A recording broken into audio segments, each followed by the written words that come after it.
ආයුබෝවන් එකතු වෙලා ඉන්න SW Gadgets සමගින් අද අප සාකච්ඡා කිරීමට බලාපොරොත්තු වෙන විදුලි ආරක්ෂාව පිළිබඳව.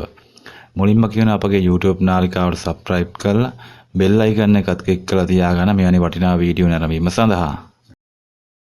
විදුලි ආරක්ෂාව විදුලි අනතුරු සහ තුවාල අවදානම් අවම කිරීම සඳහා නිර්මාණය කර ඇති භාවිතයන් උපකරණ සහ ක්‍රියාපටිපාටිවල එකතුවක් ඇතුළත් වේ.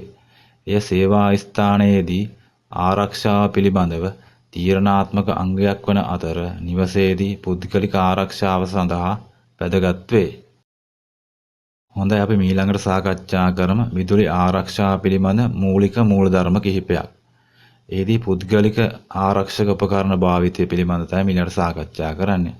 මේට පරිවර්ණය කළ අත්වැසුම්, ආරක්ෂිත කණ්ණාඩි, ගිනි දැල් ප්‍රතිරෝධක ඇඳුම් සහ විදුලි අනතුරු වලින් සේවකයන් ආරක්ෂා කිරීම සඳහා වෙනත් ආරක්ෂක ආම්පන්නද ඇතුළත් වේ. නිසි මෙවලම් භාවිතය පරිවර්ණය කළ මෙවලම් භාවිතා කර හානි වූ හෝ වෙනස් කරන ලද මෙවලම් භාවිතා කිරීමෙන් වළකින්න. ඊළඟට අපි බලමු ආරක්ෂිත වැඩපිළිවෙත්. විදුලි උපකරණ වියලිව තබා ගන්න, ජලය අසල වැඩ කිරීමෙන් වළකින්න සහ තෙත් තත්ත්වයන් යටතේ භූමි දෝෂ පරිපත බිඳින භාවිතා කරන්න. පරිපත අධිබර වැළැක්වීම, පරිපත අධිබර පැටවීමෙන් වළකින්න සහ විදුලි බර නිසි ලෙස බෙදා හැරීමෙන් සහතික කරන්න. ඊට අමතරව ගත්තාම නිසි නඩත්තුව විදුලි රැහැන්, පේනු සහ උපකරණ නිතිපතා පරීක්ෂා කර නඩත්තු කරන්න. විදුලි රැහැන් වලින් ආරක්ෂිත දුරක් තබා ගන්න. විදුලි රැහැන් වලින් ආරක්ෂිත දුරක් පවත්වාගෙන ඒවා ස්පර්ශ කිරීමෙන් වළකින්න.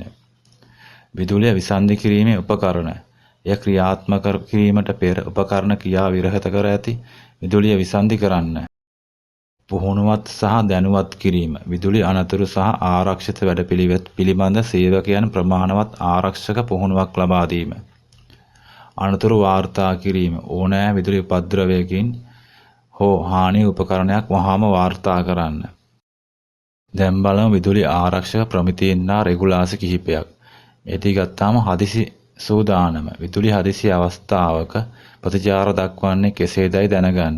ජව සම්පන්න තත්ත්වයකින් කෙනෙකු ආරක්ෂිතව බේරා ගන්නේ කෙසේද යන්න ඇතුළුව.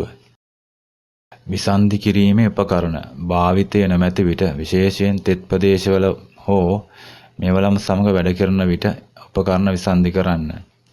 තෙත් මත පිට ස්පර්ශ කිරීමෙන් වැළකීම. තෙත් වූ විට හෝ ඔබේ වටපිටා මෙවලම් තෙත් වූ කිසිවක් පිටගත් විදුලි උපකරණ මත වැඩ නොකරන්න. අනතුරු ඇඟවීමේ සංඥාවලට ගරු කිරීම. විදුලි උපකරණ අනතුරු ඇඟවීමේ සංඥා සහ ලේබල් සෑම විට පිළිපදින්න. මූලික විදුලි ආරක්ෂාව විදුලි තීරු, ගොඩනැගිලි සහ අලවිලි සැලකට කෙලින්ම සම්බන්ධ කළ යුතුය. හානියටපත් හෝ කැඩුණු විදුලි රැහැන් සඳහා භාවිතා කිරීමට පෙර සියලුම විදුලි මෙවලම් සහ උපකරණ පරීක්ෂා කරන්න. සේවා ස්ථානයෙන් කැඩුණු හෝ දෝෂ සහිත දිගු සහ විදුලි රැහැන් ඉවත් කරන්න. පරිවර්ණය කළ අත් මෙවලම් සහ දිත්ත පරිවර්ණය කළ බල මෙවලම් භාවිතා කරන්න.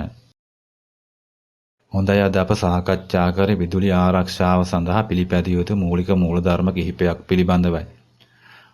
ඔබටත් මේ වීඩියෝ එක සම්බන්ධ කිසියම් ගැටලුවක් හෝ අදහසක් තියෙන පහලින් ඉදිරිපත් කරන්න. නැවතත් මේ යන වීඩියෝ එකකින් හමු වෙමු. රැඳී සිටියාට බොහොමත්ම ස්තුතියි.